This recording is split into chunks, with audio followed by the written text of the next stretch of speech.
নমস্কার সবাইকে জানাই শুভ নববর্ষের অনেক অনেক শুভেচ্ছা ও অভিনন্দন। এই নতুন বছর সবার খুব খুব খুব ভালো কাটুক।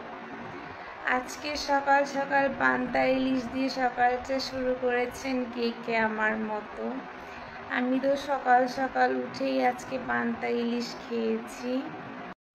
আর আজকে যারা যারা পান্তা ইলিশ খাননি তাদের জন্য আমি একটা চমৎকার প্ল্যাটার রেডি করেছি।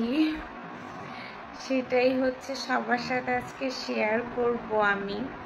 আর প্ল্যাটারটা আপনাদের কার কাছে কেমন লেগেছে অবশ্যই জানাবেন।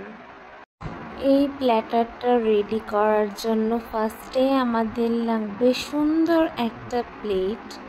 আমি একটা প্লেট নিয়ে নিয়েছি। আর লাগবে পান্তা ভাত। এই মনে মনে ইমাজিন করা পান্তা ভাত। আর বড় একটা ইলিশ মাছের বাচ্চা নিয়ে নিয়েছি, এটাও জাস্ট ইমাজিন। তারপরে পান্তা ইলিশের সাথে তো একটু পেঁয়াজ না হলে ভালো লাগে না, তাই একটু পেঁয়াজও নিয়ে নিয়েছি।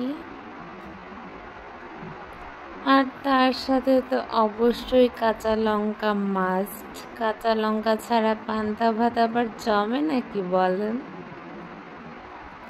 তাই একটু কাঁচা লঙ্কাও নিয়ে নিয়েছি। আর এটা আলু সেদ্ধ, যদিও এটা আমি মাখতে পারিনি, আমার সময় হয়ে ওঠেনি। যাই হোক, ভাতের সাথে মেখে মেখে খাবেন, জাস্ট ইম্যাজিন। ওকে। আর এটা লবণ। লবণ ছাড়া পান্তা ভাতের স্বাদই তো পাওয়া যায় না, তাই না? আর এগুলো জাস্ট ইমাজিনেশন, বুঝতে পেরেছেন? আমরা ভাই পশ বাঙালি, আমরা বাস্তবে না, আমরা ইমাজিনেশনেই বিশ্বাসী, বুঝতে পেরেছেন? তাই ইমাজিন করুন যে আপনি এগুলো খাচ্ছেন। আমরা বাঙালি, অবশ্যই আমরা দুধের স্বাদ ঘোলে মেটাতেই পারি, তাই না? এতে তো দোষের কিছু নেই। বাস্তবে না পারি, কল্পনাতে পান্তা ভাত খেয়েই ছাড়বো। পহেলা বৈশাখ বলে কথা। এই প্ল্যাটারটা আমার মতো পশ বাঙালিদের জন্য।